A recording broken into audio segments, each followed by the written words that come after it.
was holding the second of a number of protests against Governor Daniel Malloy's program to spend billions to build pipelines. That members of the executive committee were using the word Zio a lot, right? Zio, as you may know, is short for Zionist. And he then said that this is a term, and I'm quoting now, a term for Jews usually confined to websites run by the Ku Klux Klan, which of course is ludicrous. Hello, my name is Stanley Heller. Welcome to The Struggle. The Struggle is shown on over 30 cable stations from Vermont to New York City. Our YouTubes, which have been viewed over 2 million times, access them at Struggle Video Media.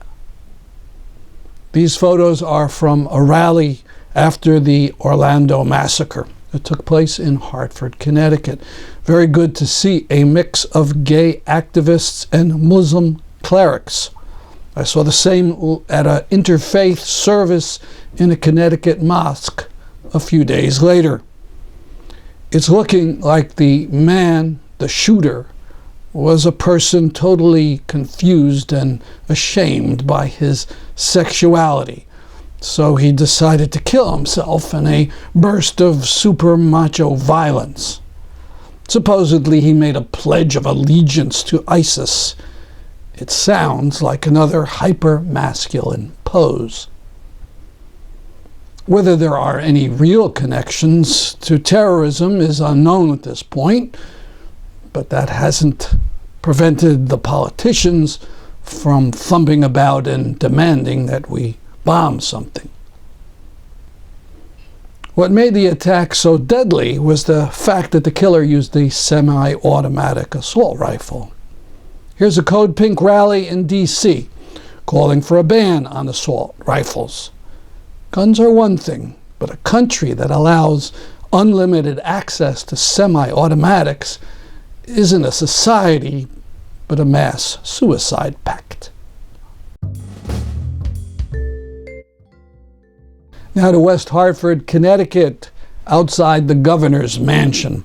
The direct action group Dragonfly Climate Collective was holding the second of a number of protests against Governor Daniel Malloy's program to spend billions to build pipelines to bring fracked natural gas in and through the state.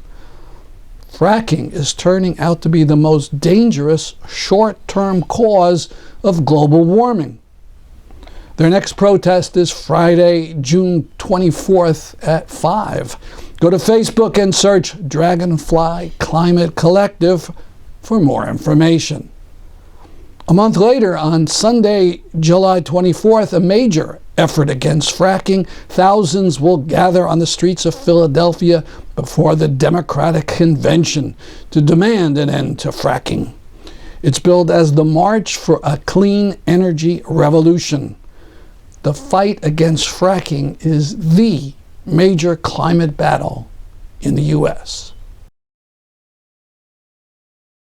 The balance of the program will be from a talk by David Letwin at the Left Forum, responding to the latest slanders that claim that supporters of Palestinian rights are anti-Semitic. Letwin is active in the group Jews for the Palestinian Right to Return and is a teacher and artist. This is a very specific thing about false accusations of anti-Semitism being used to slander and intimidate Palestine solidarity activists and, in fact, Palestinians in the national liberation struggle, right? And so I thought, and not like I don't think there'd be anybody here who would not know this distinction, but just to make it all clear, I thought I would just start with the definitions. So we're using anti-Semitism means discrimination against or prejudice or hostility towards Jews, and you know that's the correct definition because I got it out of some online dictionary, so it must be right. But if you look up and down at these dictionary sites, they all have some variation, this idea of hatred or prejudice or hostility to Jews, right? And then obviously contrasting that with anti-Zionism, opposition to the presence of a Jewish state in Palestine. And not on the basis that it's Jews who are doing it, it's on the basis that it's an apartheid, racist, dispossessing colonial regime. If Israel was a Christian crusader state, it would be exactly the same. Just drawing that little sub-distinction as well. And again, there might be other people who would say, hey, I oppose a Jewish state anywhere. That's a whole other discussion. But for the purposes of what we're talking about now, Zionism is this idea of opposition, anti-Zionism is opposition to a Jewish state in Palestine. And that's the issue we're talking about here, how defenders and supporters and enablers of apartheid Israel are using tarring with the brush of anti-Semitism people who are fundamentally anti-Zionist. And so what I thought I would do would be two things really quickly. I wanted to go through a few articles that I found on the web that deal with these accusations in the words of Zionists themselves and sort of analyze what are they talking about, right? One might be tempted to say, in fact, I am tempted to say, why even bother to do that? I mean, it's lending legitimacy to these arguments to even examine them. But unfortunately, the reality is a lot of these arguments sound superficially plausible if you are not either sophisticated or haven't thought a lot about this issue or read a lot about this issue. And so I do think it's important to address what exactly they are talking about in the first place and use that as a basis. And then after that, I'll very quickly give a little political analysis, at least in my opinion, about what I think the significance of these accusations are. What do they mean politically? Why are they happening? And so that's what I'll do. So I found this article a couple months ago by Roger Cohen. Many of you might know him. He's one of the regular contributors, op-ed contributors to the Times. And on March 7th, he wrote an article called An Anti-Semitism of the Left. And of course, by the left, he means Palestine solidarity. And I'm not editorializing there. If you read the article, it's clear that that's what he's talking about. And so what he does is, rather than sort of build the case from his own experience, he quotes other people talking about their experiences with anti-Semitism. So I started going through some of the links that he put on his site, and the first thing he talked about was this gentleman named Alex, now I'm suddenly forgetting his last name. He was the co-president of the Oxford University Labor Club. And some of you may have heard about this. A few months ago, he resigned because he said there was so much anti-Semitism in the Oxford University Labor Club. So Roger Cohen posted a link to his Facebook page to Alex, whose last name I can't remember. I'll see it in my notes in a second. Oh, here we go. Alex Chalmers on his Facebook page. So here's what he posted. And I'm doing a little bit of editing here, but I promise you nothing at all substantive. This is exactly in intention what he said. And if you don't believe me, just look up his site on Facebook and you'll find it. So here's the first. He put together a number of his arguments comprised of a number of things. And here's the first thing he said. That members of the executive committee were using the word Zio a lot. Right? Zio, as you may know, is short for Zionist. And he then said that this is a term, and I'm quoting now, a term for Jews usually confined to websites run by the Ku Klux Klan, which of course is ludicrous. The word Zio is in common usage, particularly in the Twitter sphere, where we're always trying to, get things fewer and fewer characters. Zio, clearly the use of the word Zio itself cannot in any credible sense be thought of as being anti-Semitic. Here's the second part of his brief. He said that members of the club were using expressions, and this is his quote, of solidarity with Hamas and explicitly defending their tactics indiscriminately murdering civilians. So this raises a couple of issues. First of all, the idea that it's anti-Semitic because you support Hamas is likewise fallacious, right? Hello, guys. Come on in. Good. You're making me feel like there's a full room. That's always exciting. This thing is going to be... Yeah, this thing may play. Here, I'll put it down. No, but the whole idea that if you support a national resistance movement with whose internal politics and sort of vision of the culture generally you may agree or disagree, the idea that that in itself makes you anti-Semitic is another fallacious argument. And again, I'll get into this more as we go along, but you will notice here, and those of you, I know you're in law school and we have a bunch of lawyers here, this facially insufficient notion in the law, right? That you have to provide examples of what you're talking about, proof of what you mean.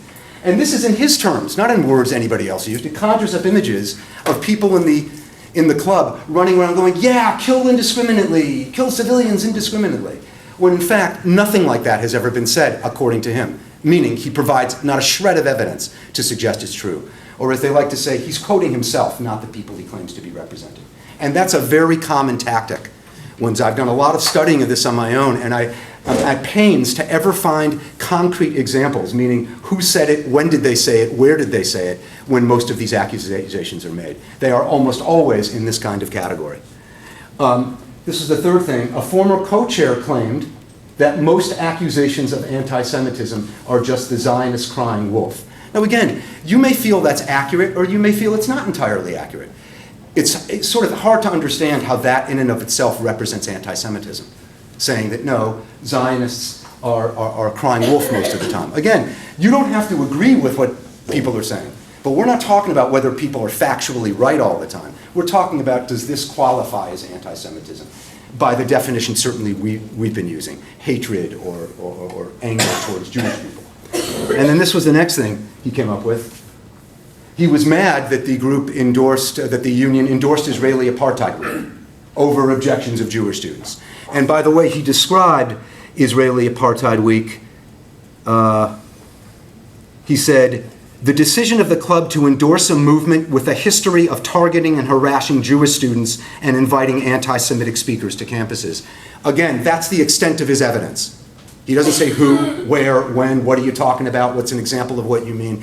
We are just supposed to accept at face value that his accusation that these things happen means ipso facto that they have happened, right? And the totality, and that was the 4 points he raised in his post, that led him to conclude a large proportion of both OULC, Oxford University Labor Club, and the student left in Oxford more generally have some kind of problem with Jews, and that's sort of become a buzzword now. In England, which I'll get to in a second, you may know that that's what they're saying about the Labour Party. They have some kind of problems with Jews. And I would suggest there is not a shred of evidence to support that accusation. It is nothing more than one day. He may genuinely believe it to be true. That may very well be the case. But he has not provided any meaningful evidence to suggest anything other than anti-Zionism. Then, one of the other things that Roger Cohen linked to was this article in the Washington Post by David Bernstein, The Holocaust as White-on-White Crime and Other Signs of Intellectual Decay. And by intellectual decay, once again, what he means when you read the article is the Palestine Solidarity Movement. It's limited to that. They're not interested in attacking right-wing and anti-Semites. It's all focused on Palestine solidarity. And the white-on-white crime was also referenced in Roger Cohen's article, and it refers to an alumna from Oberlin named Isabel Storch Sherrill, who similarly posted on her Facebook page what she called as a warning rant alert. And she then went on to describe 18 incidents that had happened at Oberlin that were examples of anti-Semitism. I'm not going to go through all of them, don't worry. But we're going to go through a couple of them to see, well, where do these stand in our analysis, our critical analysis of these statements. So let's take a look at a couple of these really quickly. So she says, the multiple times the Holocaust, by the way, these are verbatim from her post. The multiple times the Holocaust was referred to as white-on-white crime by my people of color peers and hip white Jewish peers, right? So again, one might well ask, what does someone saying the Holocaust was white-on-white crime have to do with anti-Semitism? Again, you may think that's an effective way of talking about the Holocaust. You may think it's a ridiculous way of talking about the Holocaust. But in what sense does it provide any evidence of anti-Semitism? And also note that both Bernstein and Cohen neglected to mention the part about Jewish students saying it. If you just read the article in the Times and the Washington Post, you would have no idea. It's only when you actually go dig through the links and find out that it was her Jewish peers. So she seems more upset with her Jewish anti-Zionist peers than anything else. Then the fact that so many Jewish students are bullied into silence, whether it's about their own ethnic identity, their relationship to Israel, or their concern about anti-Semitism in general / on campus. Again, my reaction is names and dates, please. What are you talking about? Who are you talking about? And what can we conclude from the ongoing, consistent lack of any corroborative support for these kind of charges? When I overheard someone say Islamophobia is like the anti-Semitism of our time, as if anti-Semitism is over, started and ended with the Holocaust, has been replaced by anti-Muslim racism. I mean, again, what is anti-Semitic about saying, boy, I see all this Islamophobia going on, and that seems to have become far more widespread in the culture than anti-Semitism is at this point in time. That's really what people say when they say that. It doesn't mean they're saying nobody anywhere is anti-Semitic. It means, wow, there's been a shift. Where it used to be, Jews seem to be mainly targeted for that kind of talk. Now it's overwhelmingly directed at Muslims. And in fact, I found out something very interesting. This is a couple of years ago. I wonder if it's still up there. But there's a site in England, a group in England called the, what's the big right-wing neo-Nazi group there? The English... No, not that. What? The Burton First? No, English... English Defense League. English Defense League, thank you. I went to their website. And they had a post on their front page of their website saying, we were wrong.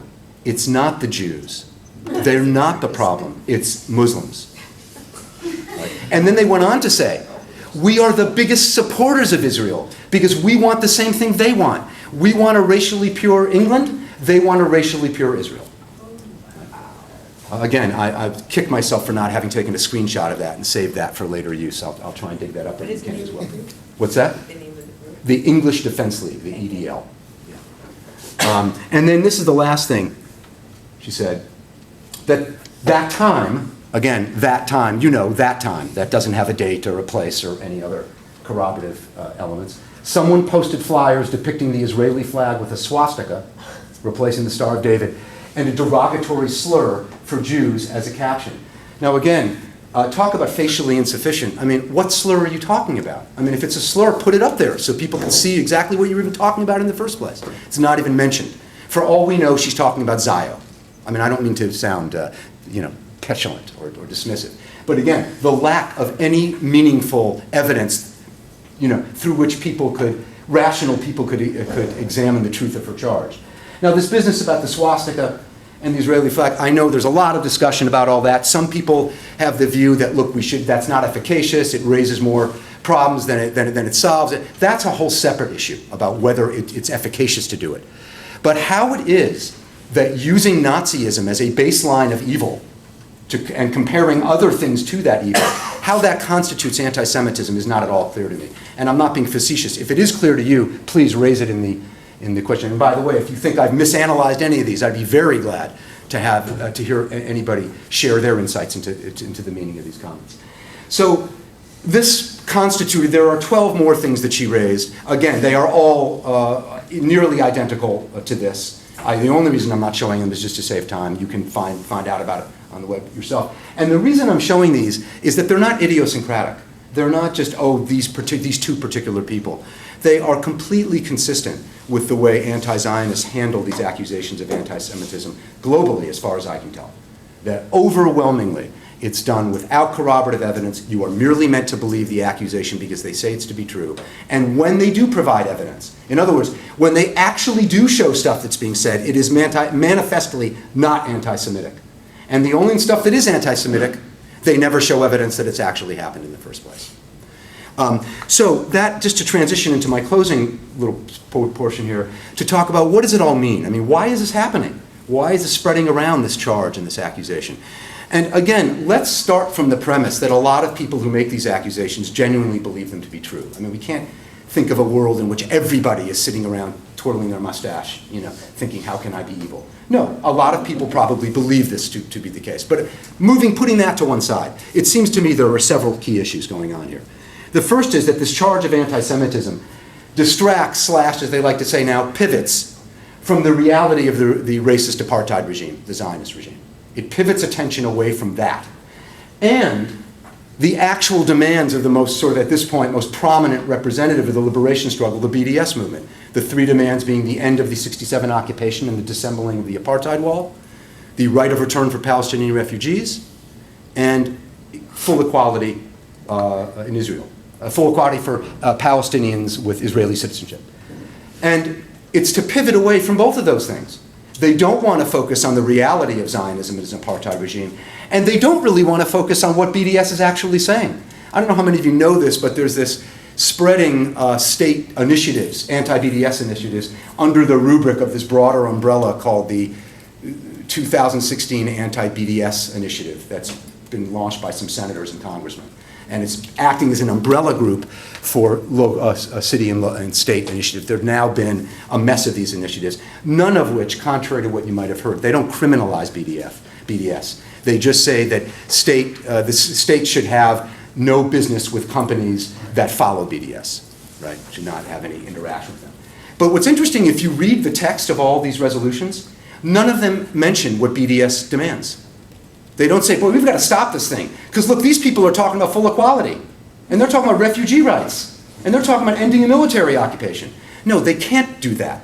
Because if they actually put the BDS demands into the text of the bills would be self-evidently stupid. And the only way they can make them work is by denying the truth of what BDS is about. So the accusation of anti-Semitism serves that function. It also serves an important function for the state of Israel, which is obsessed with getting Jewish immigration.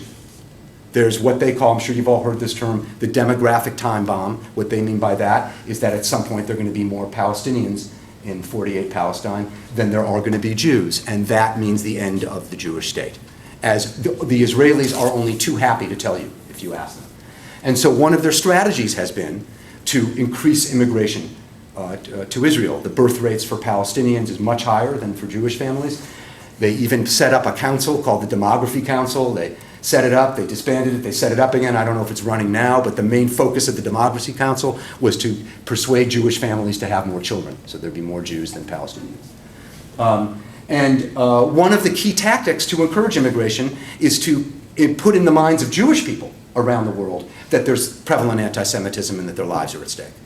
And so whenever an anti-Semitic episode does arise, or whenever Jews are killed in not even an anti-Semitic episode, it is spun as such to provoke fear and anxiety. And I know that happened in France. There was an exodus of a certain number of members of the Jewish community during the attacks there last year, stoked and encouraged by Israel. Right? And also, parenthetically, it allows them to justify the whole premise of the Jewish state. See, we have to have this place. Look at all this horrible stuff that's happening out there. Then it seems to me the third purpose is to intimidate and silence opposition to this vital imperial U.S. watchdog state. Right? The U.S. has an enormous stake in Israel defending its imperial interest. And so the charge of anti-Semitism is about silencing those, in particular Palestinians, who speak out and speak for their rights. And that's a way of silencing what they see is a huge threat, which is a liberation movement of indigenous people, because that spells disaster for imperialism. So it serves that function. And then the fourth thing, it seems to me, is to undermine any perceived radical resistance to the status quo, targets of opportunity. And I think that's what we're seeing in Britain right now. I don't think it's really even about defending Israel. It's about this perceived radical, Jeremy Corbyn, whatever your views about him. What? Oh, I thought that was me. He's perceived as a radical, and so the right wing is going after him, and just by target of opportunity, the tactic they're using to do it is the charge of anti-Semitism. And I don't know how many of you follow this, but some of it was because one of his biggest supporters, Ken Livingstone, who used to be the mayor of London and is now a suspended member of parliament, said this in an interview. When Hitler won his election in 1932, his policy then was that Jews should be moved to Israel. He was supporting Zionism before he went mad and ended up killing 6 million Jews. Now, a lot of people pointed out this is not the way you'd want to say it, maybe. And there's some factual mistakes there. There wasn't an Israel in 1932 and so on and so forth. It's also inaccurate to paint the image that Hitler was a positive supporter of Zionism. He wasn't. But as Jonathan Cook, some of you may know, the journalist in Nazareth, pointed out, support also has another meaning. It means enabling. As he said, if you say to somebody, don't lend Jim $50, you're just supporting his drug habit. Doesn't mean you like the drug habit. It means you're enabling it, right? And in that sense, it is somewhat accurate to say that, it is accurate to say the Nazis enabled Zionism through the Havara transfer agreement, which I won't go into today. So again, this got him in hot water. The right wing jumped on this, including the right wing of the Labour Party, the Blairites, and they're going after him. And then there was this. A little while ago, someone trolled back and found from 2014 on Facebook, August 2014, a post from Naz Shah, who was another Labour Party person, and she had posted this poster that she saw on another site, Solution for the Israel-Palestine Conflict, and there you see it's a little bleached out here, but that's the United States, and it's put Israel in the Senate of the United States. And then it has a list of clearly ironical demands, benefits that would be gained by this, most of which, as Jonathan Cook pointed out when he analyzed this, really attack the United States more than Jews at all, or even Israel. And again, some people might look at that and go, look, this is not the most efficacious way of talking about this issue. I mean, to me personally, I don't, the idea that we should move Israel to another place, that doesn't seem to be the answer, right? But clearly, this is not proposing that seriously. So, okay, we can have a debate among us of whether we like this poster or don't like, but there's nothing anti-Semitic about it. Yet she has been forced to apologize repeatedly over and over and over again. And again, that falls into this last target of opportunity. How can the right wing smash anybody that they think presents a threat to the status quo? And then I'll just end today by saying that there's obviously a huge history of anti-Semitism in the West. But if anybody today is responsible for stoking the flames of it, it's Israel itself. It's Zionism itself. Both in terms of the fact that it, as an ideology, it buys into the deeply anti-Semitic idea that Jews don't belong with anybody else, that they can only realize themselves by going to a separate place. That's not idiosyncratic to Zionism. It's really a reflection of 19th century romantic notions of nation states based on ethnic purity. And it is that when you see Benjamin Netanyahu justify the so-called nationality bill by saying this, he referred to Israel as the nation of one people only, the Jewish people, and of no other people. Putting aside the crime of the Nakba and the refugees, he's just said that 21% of the population of Israel, the state is not for them, based on their identity. And when you say that, and he doesn't say he's doing it in the name of Zionism, he's saying he's doing it in the name of all Jewish people everywhere, then you can't wonder when some people respond with language that makes you sort of go, oh gee, could that be borderline anti-Semitic? In other words, it seems to me full blame, not full blame, a huge percentage of the blame rests on the apartheid state of Israel itself. And that is why we at Jews for Palestine, right of return, say anti-Zionism isn't anti-Semitic, it's anti-racist. Thanks very much.